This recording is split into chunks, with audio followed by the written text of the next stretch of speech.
Rushi Hassan will speak next. Good evening, everyone. It's really wonderful to see so many Pride participants, Pride partners, Pride allies and friends.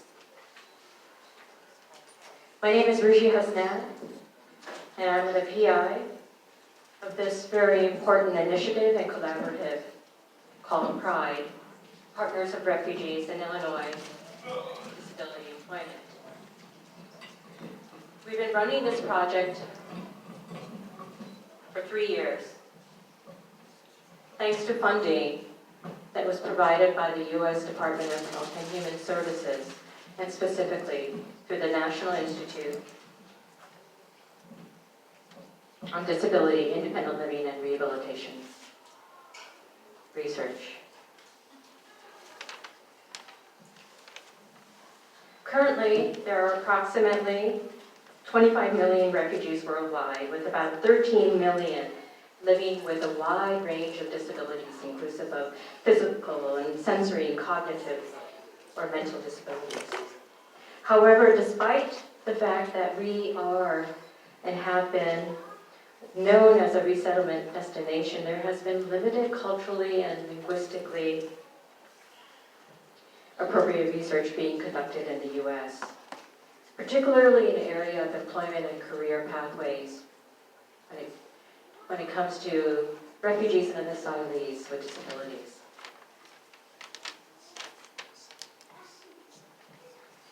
Today, what we want to do is introduce and highlight and share the important work that we have done in partnership with 50 refugees and asylees with disabilities. We have conducted this work through this 3-year initiative, but this work really started from years of partnering with the refugee and immigrant communities and the disability communities. This intersectionality of work is work that needs to continue.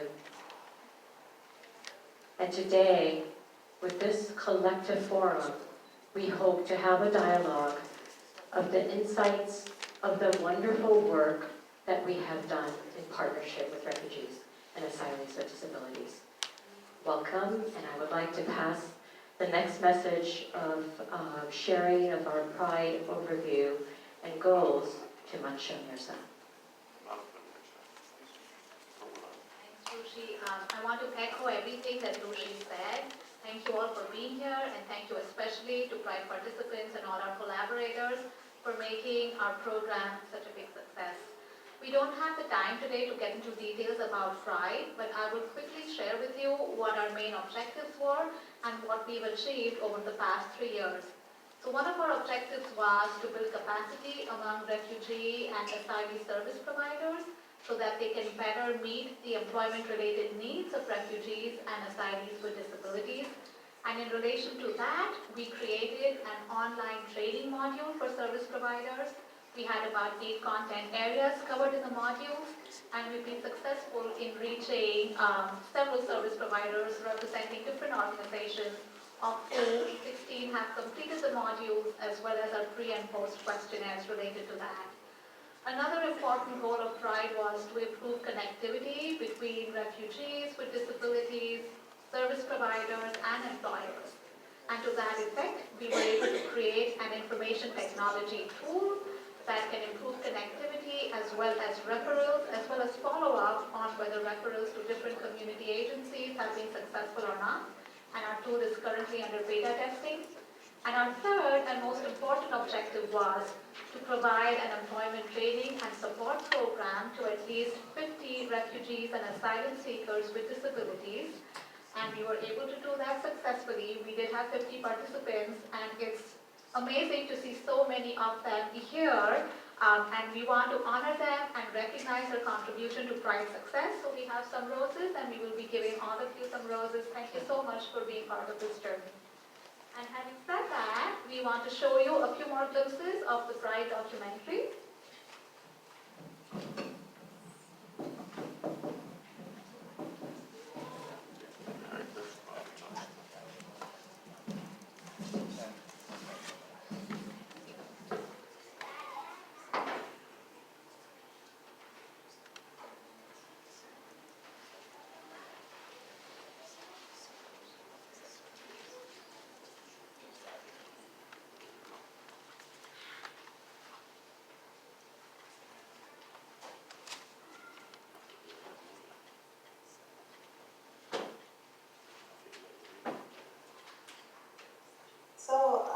I really love the mission of Pride, focusing on refugees who have a disability. You know, so many times we focus on women and children, Susan, rightfully so, and the elderly and Syrian families, Community Network, people with Pride PTSD, Partner. but we don't really talk about the word disability, and especially in Arab culture, that's kind of a stigma. People in the Middle East who have disabilities usually don't end up doing things in their lives. You know, their family kind of shuns them, and there aren't many services for them in the community. It's they may not know that they have a place here in society, where in the Middle East maybe, or wherever they came from. Third world countries don't have those services or the accessibility. There weren't people advocating for them at the state level or at the federal level in their own respective countries for them to have services. So all of a sudden they're in this place. Now they can be full members of the community. Now they can have services.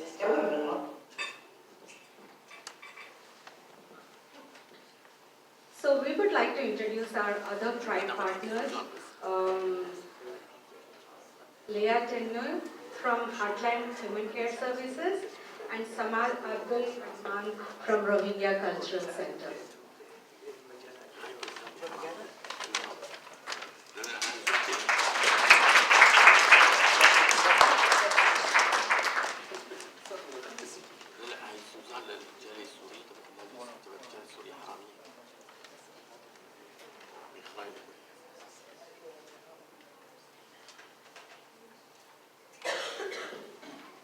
Thank you.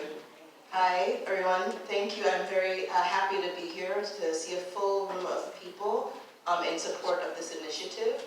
And I'm here on behalf of Heartland Human Care Services. We have partnered with Pride since before Pride existed.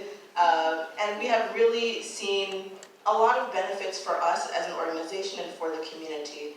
And so I wanted to just take a few minutes to talk about why this work is so important to us and how we've benefited and our hope for the future, because I think it's obvious that this work is not done and needs to be moved forward.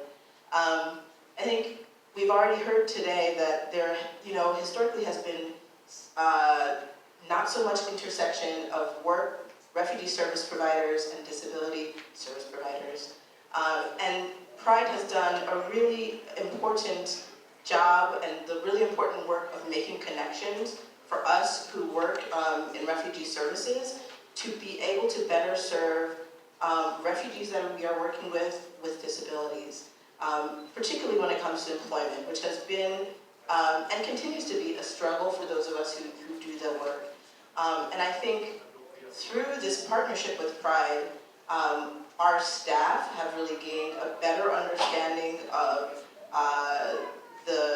the breadth of services available to individuals with disabilities, and have also really benefited from those online trainings that Rashi talked about, individual conversations, Pride staff coming and speaking at staff meetings to enhance our knowledge so that we are better equipped to serve those with whom we work.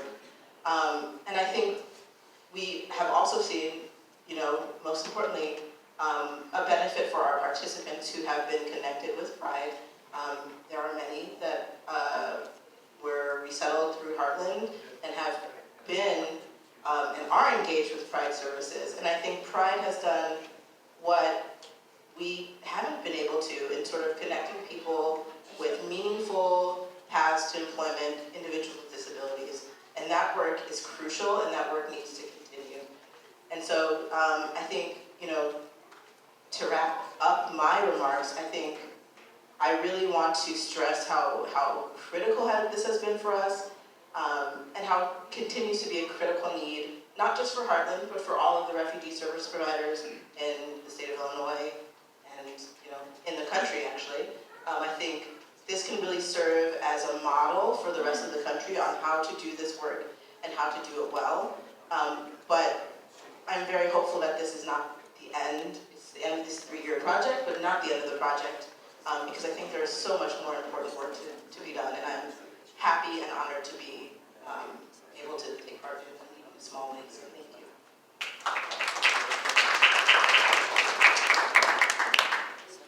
Good evening. My name is Samad Abdul Rahman. I'm a board member of Rohingya Chicago, also chairman of Pride. I'm here representative of the Rohingya community. So our community center was established in 2016, located by Division in California. About 500 Rohingya refugees families living by the Division. The Rohingya contest and also one of the partner of Pride. Me and my wife, we signed up Burmese and Rohingya speaker peer mentor of Pride. Being a peer mentor help us to introduce disability employment rights to the Rohingya community. So let's try to find a way to do this work together. Thank you.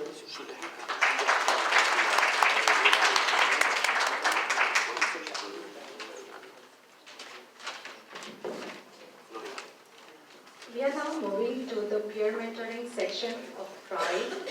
Peer mentoring is an important feature of Pride's effort. So let me just introduce you Abla Garib and Tedros Marcos Tenu.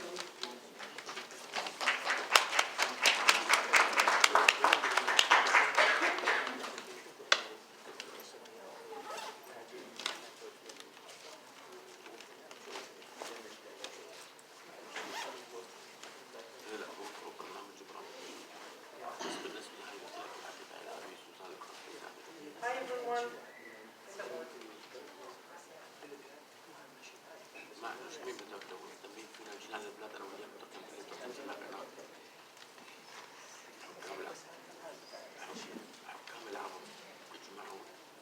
Hello everyone. My name is Ava, and I first met Rushi, Catherine at UIC. I used to be in the lunch program, and I found out there's a need that they need an interpreter, a peer mentor for Arabic, which is my, the other language that I speak fluently. So I was happy to join them because a peer mentor also different places.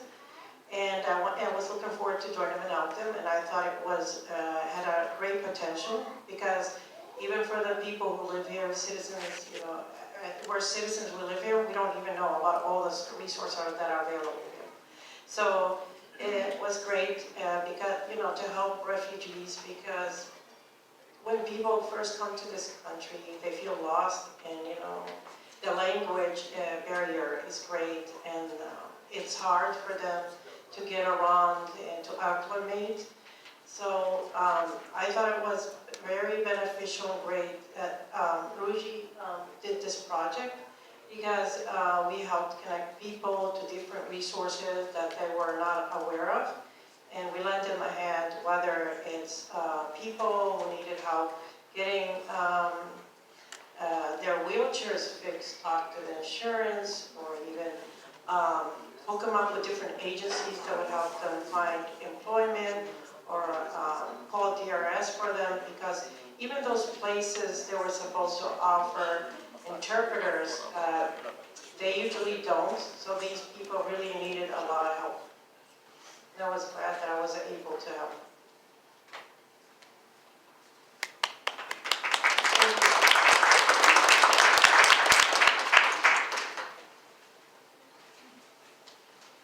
I think I have 2 or 3 minutes to share my story.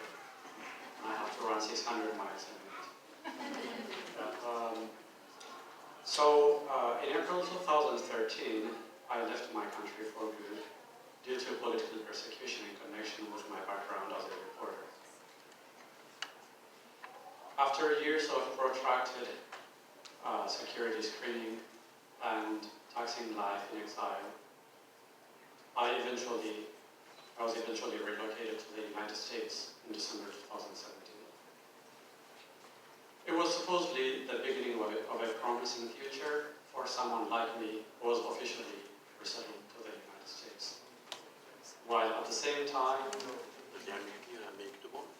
lost in the dark about the starting point, as Abla just said. As a blind refugee, my work experience and educational background has been of little avail in my quest for gainful employment. I was introduced to the Pride program through my counselor at the DRS and joined the second Pride cohort in 2018. Pride has been doing its best to familiarize participants with the rights and responsibilities of employees as well as the right services and resources. And it also identified career and education pathways of refugees with disabilities. So it's worth mentioning here that Pride has been all about passion, as the director of PhD mentioned. It's not something that's been working as a 9-to-5 project. They have been helping us even late at night. I could have talked for hours and hours about this. So I was one of the trainees who,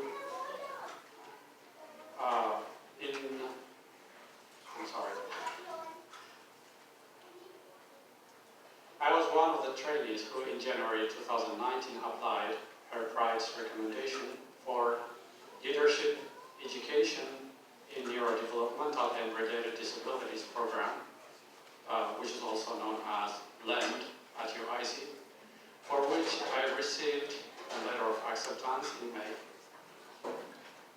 And my application for the master's program at Northeastern is also approved, and I will start class in spring 2020, a success as tried to Pride. Thank you.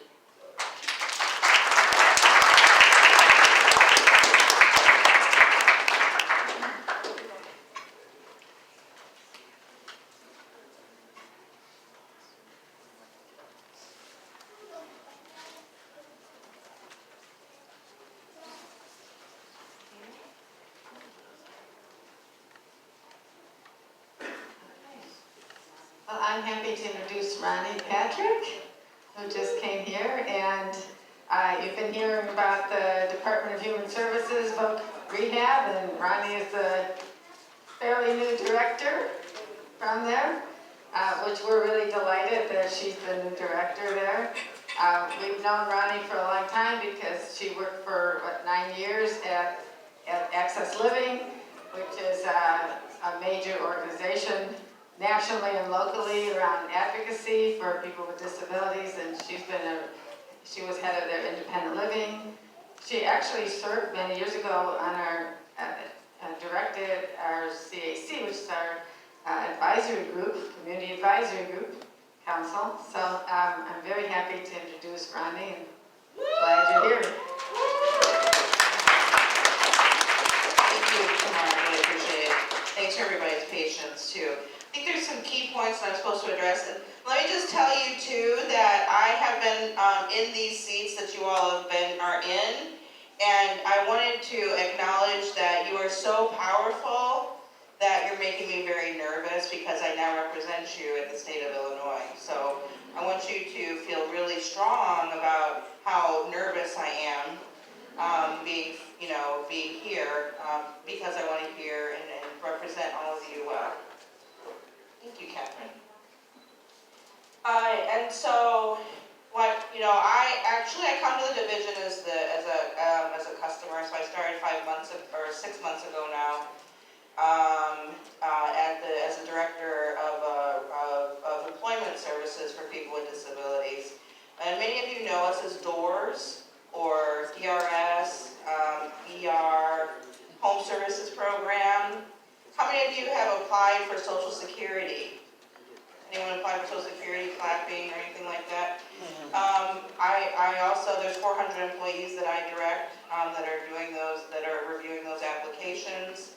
We also have 3 schools for people with disabilities, one for folks that are deaf, and one that's for folks that have vision impairment, and then for students that have typically physical disabilities. In fact, my husband graduated from that school on Roosevelt and Damon back in 1973.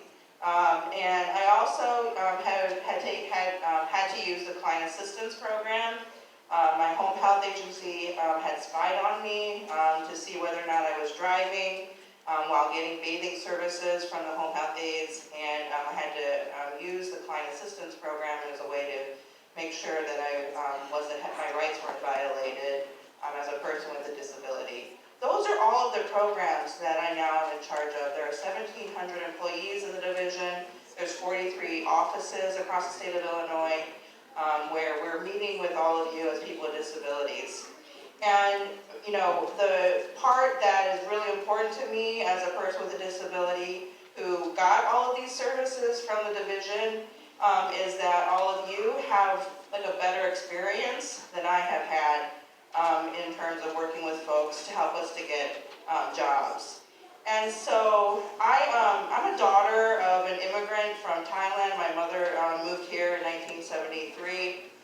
She met my father because he was a graduate from the Air Force Academy, and the only way that he was able to secure, he grew up in poverty in a very low-income rural farmhouse that had no hot water inside. They had to, they just really were very, very poor. He was the youngest of 6, and the only way for him to secure an education was for him to be a serviceman. So he went through the Air Force Academy in Colorado, and then he traveled to Thailand to do radar work for the United States Air Force. And he met my mother while he was on recreation time as somebody that was in the war, and I'm the oldest of 4 children that were born here in the United States. And as a result of that, I have a lot of thoughts about, the effects of U.S. imperialism and how it affects immigration, what kind of love can happen, and what kind of, children can be born, and then what kind of lies occur, and then what it brings to the United States too, for folks when we make, warlike attacks on other communities and impose our politics on folks. So then I have a disability, and our services have to really reflect that full effect of how U.S. policy affects people coming into our country. And also, how are we accessible to people from different sort of language backgrounds? Maybe English is your 5th language, right? And you have a disability. How are we encountering, and how are we engaging with you in a way that's holistic? And my goals have been laid out to the Division of Rehabilitation Services in terms of my expectations for the 1,700 employees. And one of my biggest things is that I really want the division to be the best in the galaxy. That's why I wear my galaxy tights here. You can see, if you didn't see them, I'll pause for you to look at them later. But I'm a big Star Trek, I'm a Trekkie fan. The Next Generation, not the old 60s stuff, the Next Generation. Picard, everything like that. But I am very interested in science fiction, and how can we be better? How can we be the best? And I feel like Illinois, all of you in this room, make our state such a wonderful, wonderful state, and that you all deserve the best, the most cutting edge, and the most innovative approaches to how we intervene and stop unemployment for people with disabilities. And so I called on these staff that I direct to ask them that we need to have these best services, and that whenever you engage with our employees, that you feel whole. Whether or not you qualify for the program, that you still feel like a human being. So I called on them to do that we have the best customer service, that we are best in terms of our how we deliver those services, and that we really need to make a difference for unemployment for people with disabilities. So I'm 6 months in. We'll see how it goes. And but I just want you to know that I'm really giving it my all. I've always wanted to be in this sort of role of being in charge, and then also of being able to reach all of you, because I never felt as accepted as I felt with people with disabilities. All of you are really my siblings. I have 3 other younger siblings, but all of you actually are my siblings. and that I tell all of those staff that they are the way that I am able to reach all of you with disabilities. And so that's my call to them right now. I'm going to be aspirational, I'm going to be challenging, and I'm going to really do the best possible work that I can do on your behalf. So don't be afraid. Chewy, TJ, Michelle, I told you guys when I left Access Living that if I'm not doing a good job, feel free, to let me know. And so I want all of you to also know that I invite that of you because I'm somebody who wants to do the best. So thank you very, very much for your time.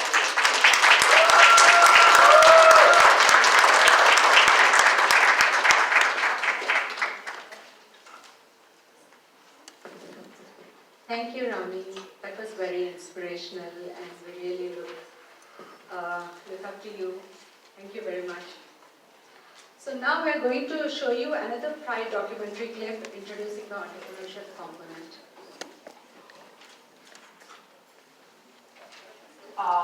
From elsewhere and maybe bring their families with them. That's about it. When they come, they know very few other people. Pride partner. One of the things we know about entrepreneurship that it's really important that you have networks that can help you when you start your business. We talk about strong ties, we talk about weak ties, and the importance of the resources that you can access through those kinds of networks. Refugees and people with disabilities, even domestically for that matter, typically have smaller networks than others who are looking to start a business. So that's another barrier. You can't see that, and you may not think about it right away, but it's something that is real and something again that Pride can help with by providing connections to the right people.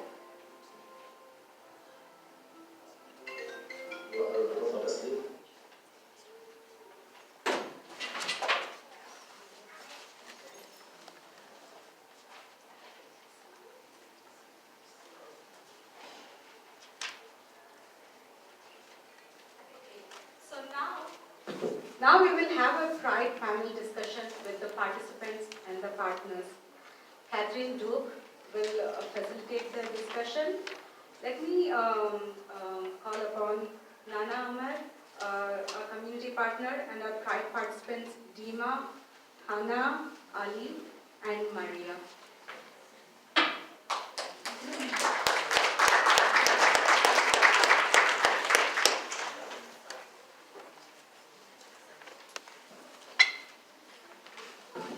Can we have the interpreter up front? Arabic interpreter.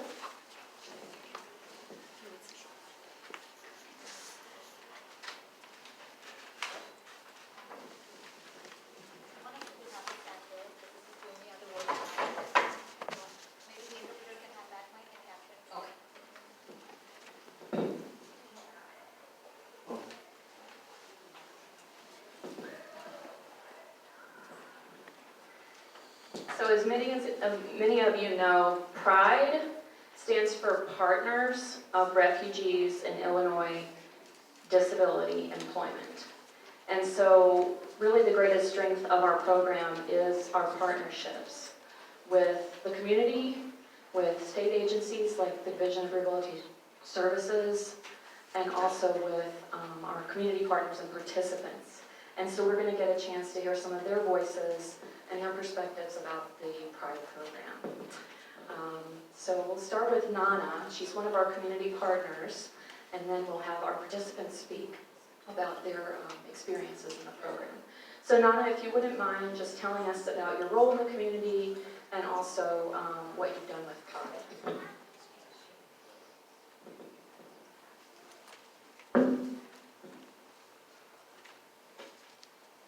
Good evening, everyone. I'm honored to be here tonight celebrating the first phase of PRIDE, and I'm really proud about the outcomes and the results that we have collectively achieved with PRIDE. And also I'm glad to see all of you guys here. participating in this great event. This tells me that we have hope in this world and that you guys are awesome. So thank you for coming. My name is Nana Ahmed. I am a community leader and also a business owner. My business is Daycare Center. The reason I have founded this business is because I wanted to give back to the community that I was serving as a social worker, a counselor. I've always spent days and nights with refugees, helping them succeed in their lives. I've helped them in the communities that I served to find jobs, talk to the employers, express their needs in the languages that they most know, the language of passion and hope. During my work with refugees and the organizations that I work with, I discovered two major things that refugees are facing in today's world. The first thing I discovered was that refugees need to access information, the right information at the right time from the right person. There are thousands, but millions of refugees around the world struggling because of lack of information. They're coming to the United States, different countries, knowing nothing about the process, what to expect, and what is ahead of them. But also they have hope in their hearts that when they reach to these countries, that their dreams will be achieved. They come with hope, with pride to these countries. But what happens is that through the process of coming to these countries, United Nations and other organizations are not telling them the information that they needed to know. Not because United Nations, they don't care, but because there are so many of them, and there are no NGOs that will work with the United Nations to take this type of work, working with communities, working with people on a one-on-one basis, educating them, informing them about what will happen to you while you're here in this country and what will happen to you when you reach your destination. So lack of information caused a lot of confusion in the refugee's life. The other aspect and the other problem that they're facing back home or in the refugee camps and also in the United States is training. Accessing trainings, accessing education that will help them to become the person they've always wanted to become. I guarantee you, as a refugee, you would never want to become a burden on anybody. They would never have the dream to just go to social securities or go to food stamps places and ask for benefits. When they go through these processes, they want to be someone. They always told me, my refugee clients, back in Yemen, back in Somalia, back in everywhere I went, and in the United States, that I want to impact the others when I go to the United States. I want to be a successful person and do my part. So that's their dream, right? So most of them back home will have some sort of education, but they won't be able to finish their education because of the barriers they're facing, because they have to leave their home, because there's death, chasing them. So in that point, the only thing they're thinking about, how to save my family, how to save myself, and they forget about everything. They leave the schools, so they are displaced everywhere they go, right? But still in their heart, that this piece that says, one day, when I reach to the United States, I'll make sure that I'll go back to school. I'll make sure that I'll get the master's degree. I'll make sure that I'll get the bachelor's degree. I'll make sure that I'll be someone, right? And with that hope, they come to the United States. Now what happens? They come here with a lot of hopes, with a lot of passion, but the system here is so different. It's so difficult for them to navigate. It's so complicated, right? It's so complex. They go to various organizations. Each organization will tell them something that's different from the other one. And in the process, they have to wait and wait and wait for many, many days and many years. What happened? They develop a lot of problems, mental health, right? Lack of confidence. They go to, for example, to this organization, they used to come to me and say, I don't trust them. Why you don't trust them? Because the system, right? They've been in the process for so long to the point that they're right now saying that, you know what, forget about it. I'm giving up. I don't need no services. I don't need nothing. I'm just gonna continue being who I am because nobody's trusting me, nobody's believing in me, and nobody's there to help me get access to the things that I came for, right? So lack of accessing knowledge, accessing education, it's very making the refugee life almost impossible. So on the top of that, just imagine you are minorities and then you are disabled. Now you have everything that disqualifies you from becoming a successful person in this life, right? And I'm sorry, Nana, would you mind talking a little bit about your daycare and the opportunities that our private So schools have? that's correct. Thank you. So that's the reason I decided to found my daycare, is because one, I wanted to provide high quality services to my kids.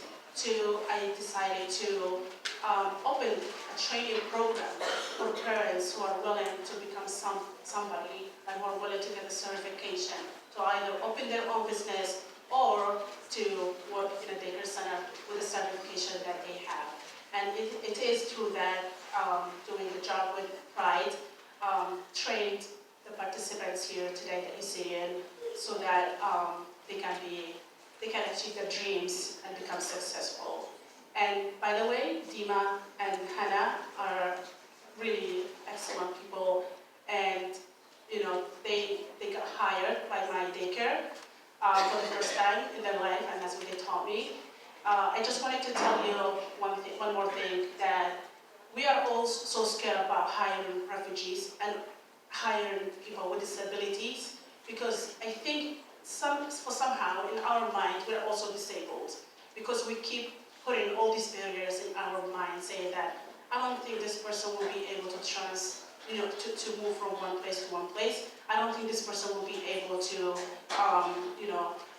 get through the day. So I will tell you that should be stopped, and we should empower them and believe in them and in their abilities to contribute to our society.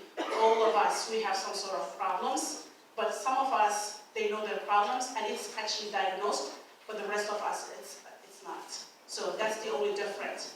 We need to come together and help each other to empower our communities. Thank you so much for those insights. That was wonderful.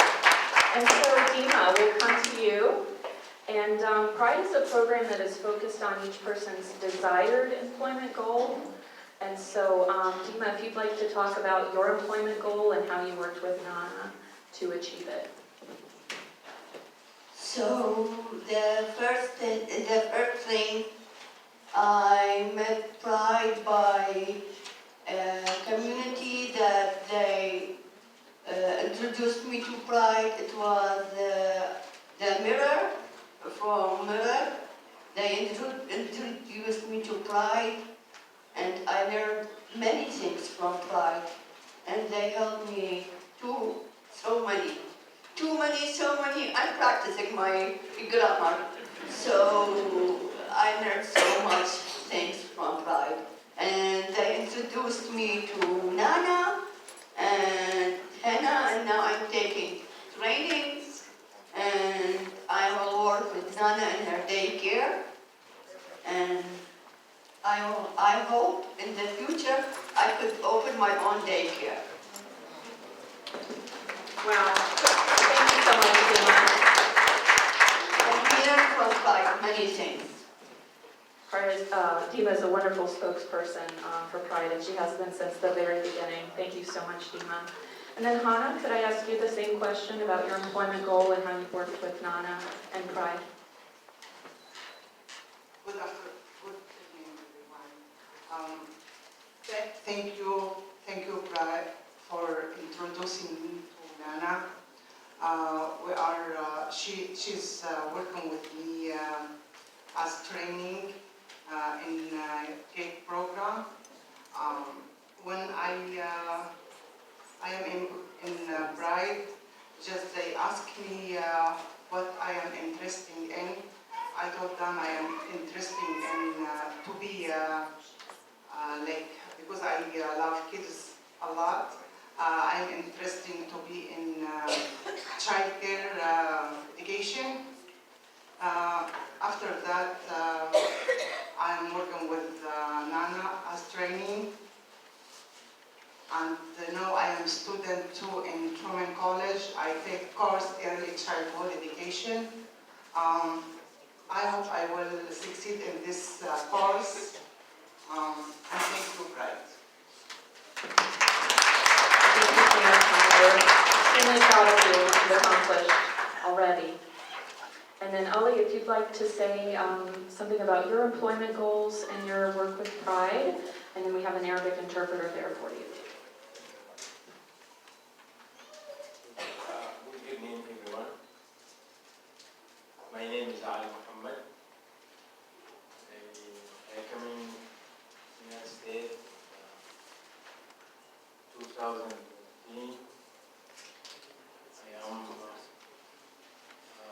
I go to my college, studying for English class. After that, I take test. I take course for the private. Thank you, brothers, for the test, for the course.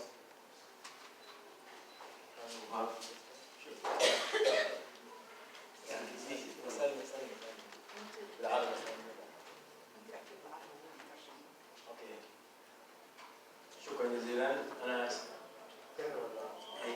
He's going to repeat what he said in Arabic, and I'll translate it in English. That's what he's asking me. أنا أشكر برايفت لأنه أخذت فيها كورس. I want to thank Private for helping me to take a course/class that I have attended. طبعا هذا الكورس يعني أي واحد جاي يجي جديد يطمع أن يأخذ كورسات لأنه هو أصلا ما عنده أي علاقة بالسيستم. Any refugee can take these courses that have desire to take these courses are available for them. They can take it. زيادة على ذلك أنا تعرفت بأخواني اللاجئين أكثر وهذه كانت فرصة ثانية حين نتعرف على اللاجئين أكثر. Through that course, I got introduced to many other refugees, and I got to befriend them and know them. كانت فرصة بالنسبة لي فرصة كانت لا تقدر بثمن. It was a great opportunity. I can't prize it. It was that valuable to me. ثاني حاجة طبعا دائما أي عمل يحتاج إلى دعم أكثر ووجهة نظر أكثر. Any kind of job needs support, needs somebody to push you to do that job. إذا سألتوني ماذا أريد أن أقول زيادة على ما أخذناه في الكورسات. If you ask me what else to add to the classes that what I learned in those classes is.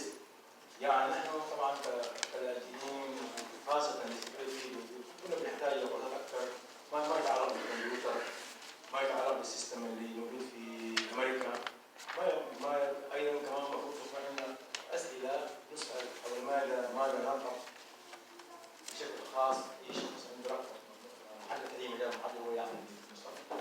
As refugees and any people with special needs, we need to inquire about the computer usage, about the information available for us, and if you have ambitions, you can get to that. وهذا طموحنا الآن للناس اللي في المستقبل اللاجئين ياخذوا كورسات بهذا الشكل، تكون في دراسة أكثر الناس متخصصين في هذا البرنامج وخاصة من الكوميونتي بتاع الريفيجي كانت أكثر. This goal and this ambition that I have, I will offer it to all of you guys. You can achieve all of that by doing what I have done. لأنه لما يكونوا بنفس الكوميونتي بيكون فاهم أكثر لأنه هذا مر بنفس الظروف الصعبة اللي مر بها اللاجئ اللي حضر. Because if you ask another refugee that went through the same process, he'll help you through the stuff that he went went through, and you can learn from his experience.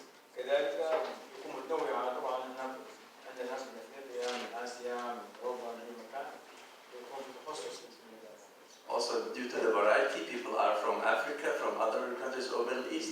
It adds to the. على اي حال انا اشكر برايد على البرنامج الجميل وانا شخصيا استفدت منه واتمنى لهم مستقبل. I want to thank Private for this program, and I tell you that I benefit from it a great deal, and I want to thank you for it. Thank you so much, Owen.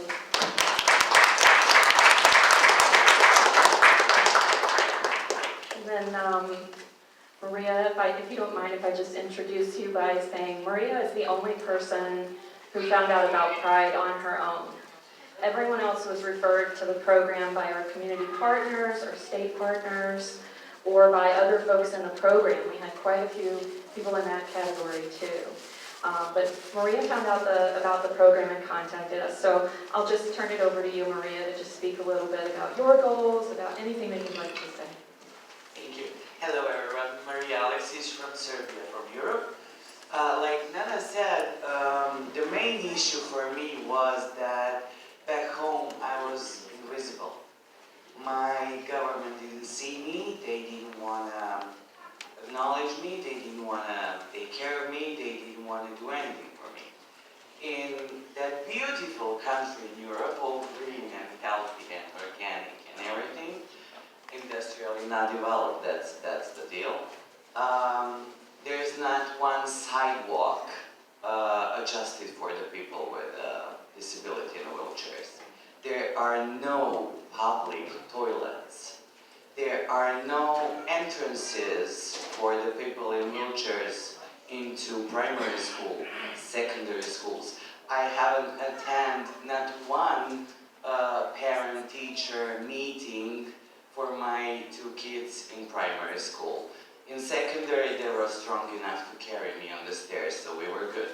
So, being tired of being invisible, had luck to came here 2015 first time, and to realize that, wow, there is one beautiful country that really takes care about people with disabilities, with problems. And I really fell in love with Chicago, I have to be honest, because I could do everything on my own. I could go everywhere I wanted, do everything I wanted, independent. There were no ghosts behind me. And I felt great.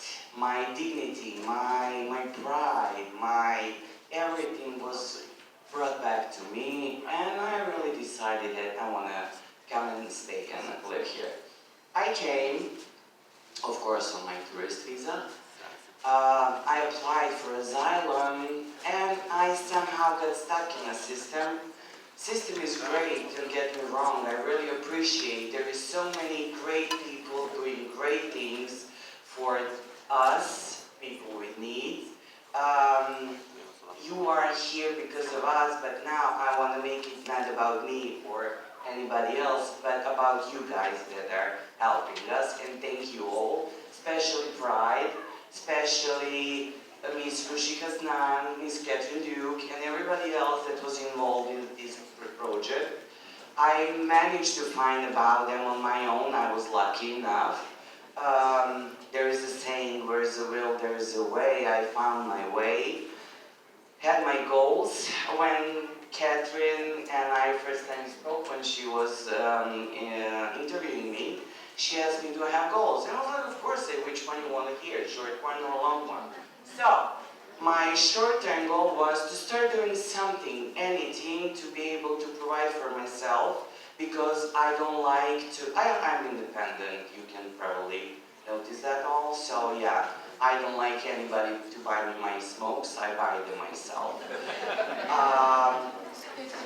My goal was to start working, I had a passion, I started doing nails out of the circumstances that I'm not going to bother you with, out of the passion, and I was like, okay, that's something I can easily do when I go there. Not that easily, but I managed to find my ways around, of course, where is the will, there is a way. So I am working as a nail tech in a really nice salon, so my primary goal, short term, 5 years time was achieved.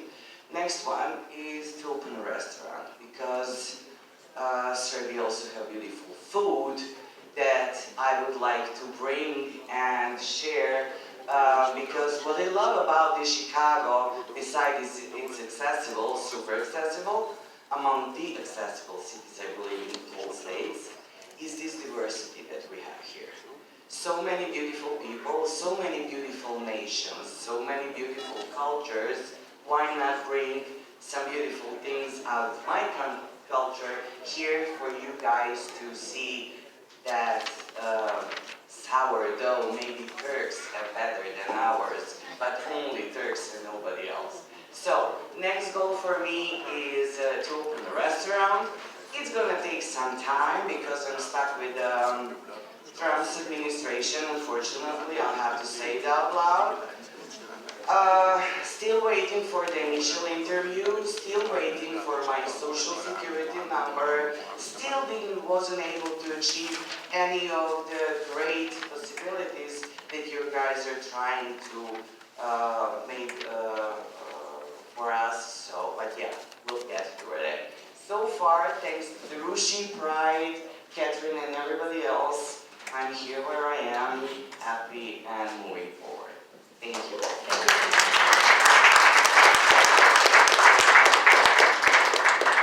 Okay, thank you so much, everyone. I think that was the highlight of our program. Next, we will do, we'll talk about some workforce development partners and also some resources. But I also wanted to make a note that we'll be giving out roses to each of the participants. We have quite a few participants with us tonight, so I'm so glad you could all come. And we'll be handing out roses to each of you at the end to acknowledge, and for mentors, to acknowledge your hard work and your the fact that you've stuck with us for all this time. So thank you all so much.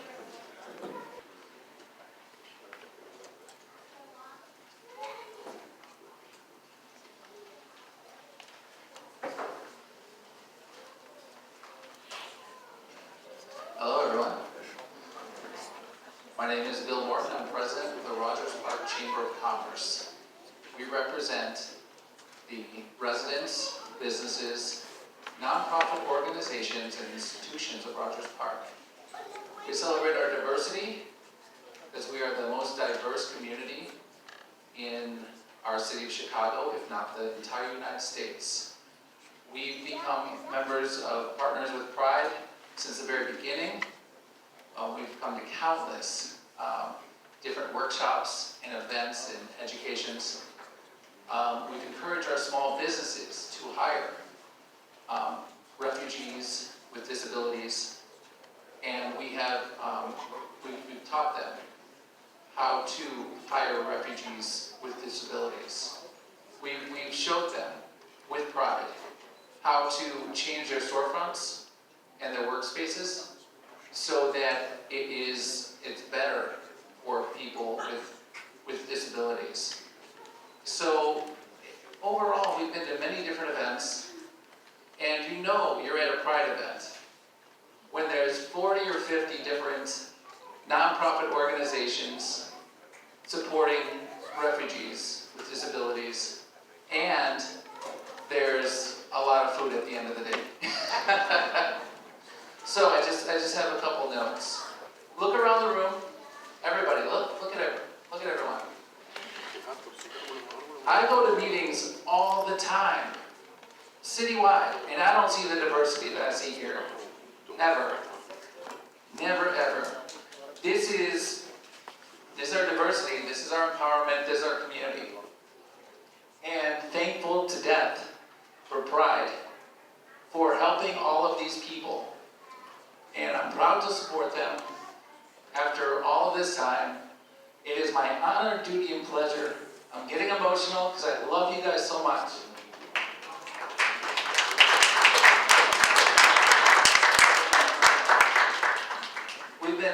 Evanston Library, UIC, and here at the Salter Library. And we have members of the Chamber of Commerce who are refugees, and members of the Chamber of Commerce who have disabilities, and both.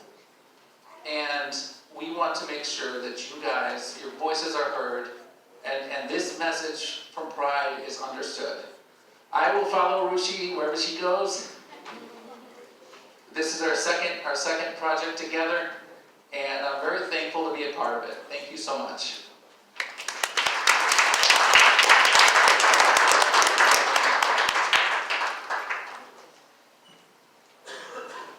Hi, good afternoon, everyone. I just want to say this program is amazing.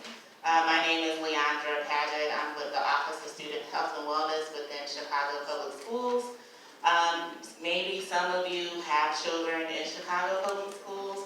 One of the things that we wanted to make sure that you knew about is all of the health services that we offer to children and families that are free within the district. The program that I manage, along with my manager Sergio Obregon, who I'm stepping in for today, is the Children and Family Benefits Unit. A lot of the time, I've listened to a lot of your stories, and you really talked about, how you have to fill out all these different applications. One of the applications that we specifically help families complete is the Medicaid application and the SNAP application. I think it's really important to understand that even in Illinois children may qualify for Medicaid, even if they are immigrants. And we do a lot of parent education courses around how to complete the application and how to manage your own case, and also how to advocate for yourself at the DHS offices. They are one of our partners. We work very, very closely with DHS and IDHS as well, and so we're really familiar with a lot of the processes and laws around immigrant families as well.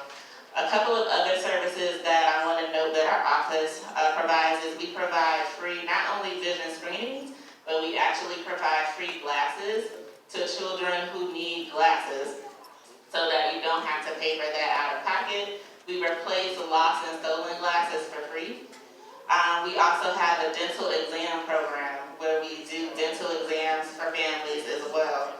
And again, our primary goal is really to remove any health-related barrier to learning to ensure that all of our students can learn and succeed in career, college, and life. So again, if you want to learn more about this, you can call our hotline, which is 773-553-KIDS. Again, that's 773-553-5437.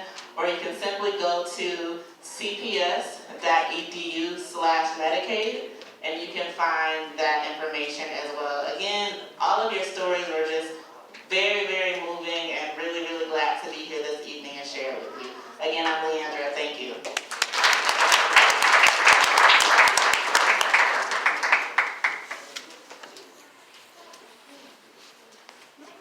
Good evening. My name is Sarah Holdkamp. I'm the manager of the Children's Services Department here at the Salter Library.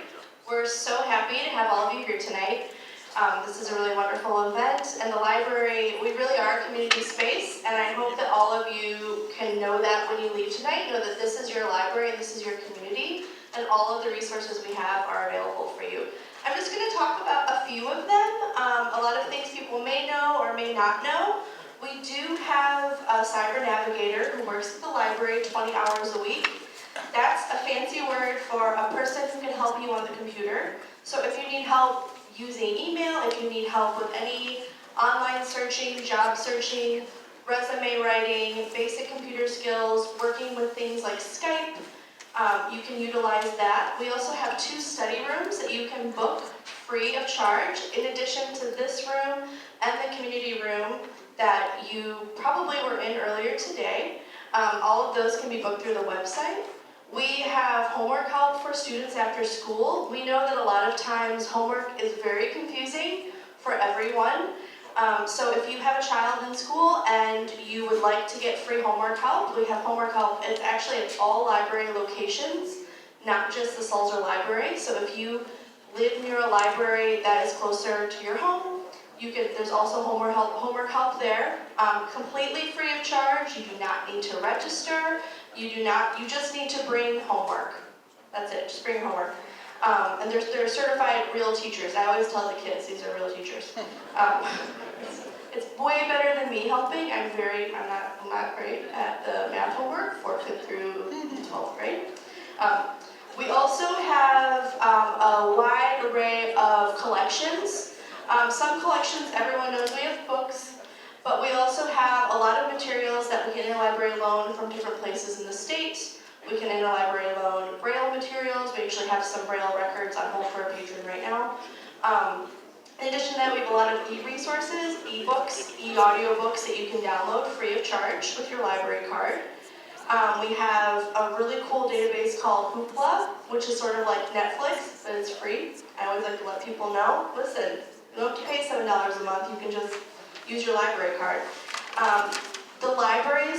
The Salter Library currently has, we have an interpretation service. So if you need an interpreter, we can call. Starting January 2nd, all Chicago Public Library locations will have that.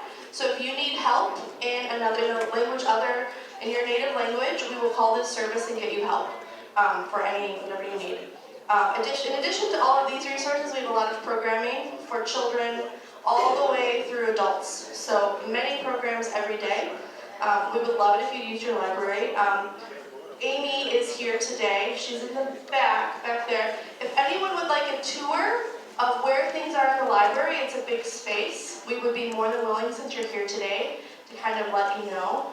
The other thing, as the children's manager, I would like to let all of you know that we are very welcoming to all families. A lot of people think that the library must be really quiet, and if you come in with your kids, they have to be quiet. No, this is a place for your family to come and engage in play. You don't have to worry about your kid laughing, playing, screaming, whatever. It's loud here, we don't care. There's a space for adults upstairs and it's quiet. So we want you to feel welcome. This is your space. So thank you so much for visiting us tonight. Have a good evening. Thank you to the Sulzer Library for allowing us to have this event here tonight. This has been wonderful. So now I'm going to introduce another special guest from the Social Security Administration, Mr. John Marshall, who's been an extremely close Pride partner throughout our whole program. Good evening, everyone. I would have started out with a joke, but my family tells me I'm not funny. So what I'm going to describe is our partnership with Pride and how it evolved and why it evolved. As she said, my name is John Marshall. I'm from the Social Security Administration. I am the Chicago Metropolitan Area Working Centers, Chicago Metropolitan and Northern Indiana Area Working Centers Coordinator for the Social Security Administration. Been doing that for almost 20 years. And basically what it means is that I'm the point person for the agency to try to work with people with disabilities to work if that's what they want to do. And help them with their Social Security benefits and make sure that they, get the things that they need while they're trying to work. And I've been doing that for 20 years. And one of the things that I've encountered in doing this particular job, I have a technical expert in each one of the Social Security offices in metropolitan Chicago and Northern Indiana. But what I found throughout these years of doing this particular job, especially in Chicago and much of Illinois, is that there's a terrific collaborative spirit going on in Chicago and in Illinois, where all of you guys that are, all you service providers that try to help people with disabilities, especially when it comes to working and helping them with their rights, collaborate with each other in a very, very deep and very substantive way. And one of the things that Pride is especially good at is not only trying to help people with disabilities to work, but trying to help the people that are refugees and asylees who have disabilities to work and get the things they need and collaborate and get all the things that they need in order to try to have a healthier transition from going from wherever place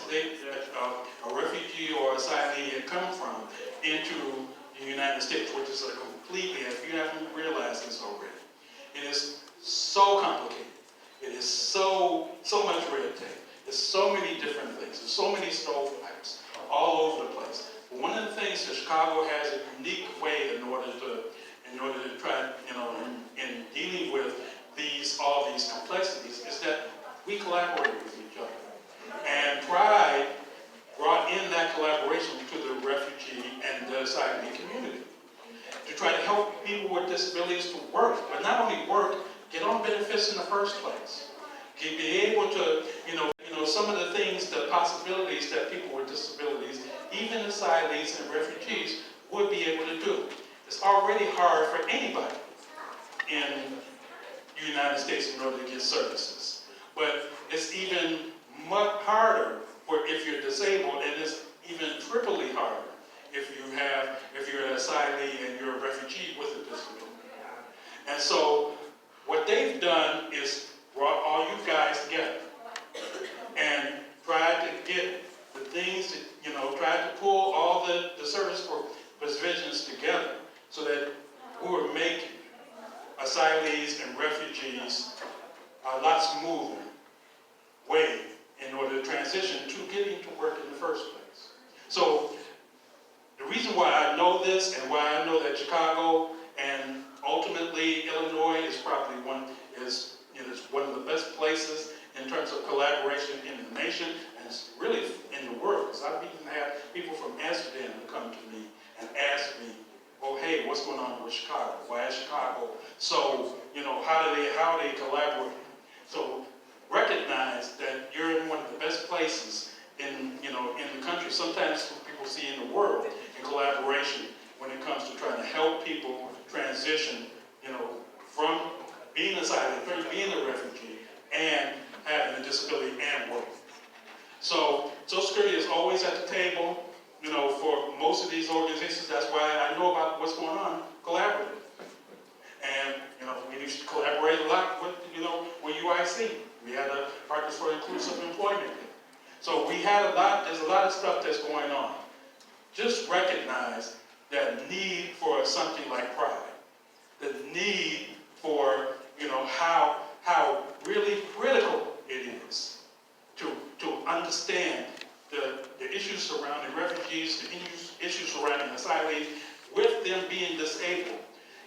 It's so necessary for all of us to work together in order to try to make things smooth and to help them help us. Because when they work, when everybody works, it helps everybody.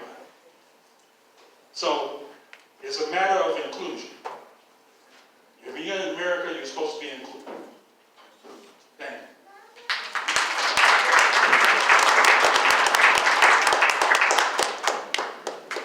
And now we would like to present our participants and peer mentors with roses as a token of appreciation and gratitude. It's because of you that this program has been successful, so thank you very much.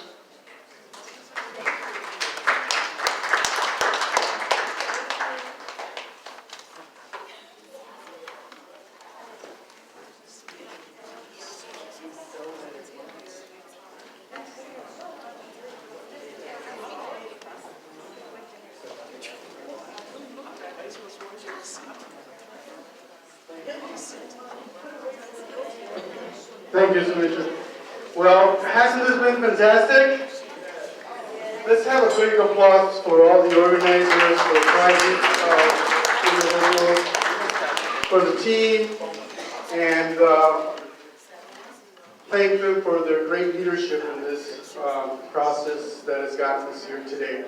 So moving forward, we'd like to have a brainstorming call to action session at this point. So all of you who would like to participate in this, you can move on forward. We're going to have the team members come up so that we can develop our next strategies moving forward in terms of the initiative. And I also like to invite you to stay. There are some refreshments in the back. But with that, I'd like to thank the Southside Library for the opportunity to be here, the UIC student organizations and the representatives that have participated. Are you the students here? Can you raise your hand? Let's give them a big applause and thank back there for all the support. They were tremendous in being supportive for us and in getting it done. And our business partners that without them, we wouldn't be able to be in touch with being able to provide information and resources for the participants, the owners of the Ethiopian Diamond Restaurant and the Mashkila Restaurant. We have applause for them, please. And also, for all our language interpreters, can we have your hands, raise your hands, and thank them? Are they ESL interpreters? And also our live captioner that has been here assisting us with support. Well, once again, it's been fantastic. As I indicated earlier at the beginning, this has been a passion in terms of part of the work that we do at DHS. We're going to continue to do that. So moving forward, the next steps, not in closing because we haven't really ended it today. I'd like to invite all of you to be a part of the brainstorming session that will continue at this point. And for those of you that need to get going, please make sure you stop by and get some refreshments on the way out. Thank you all.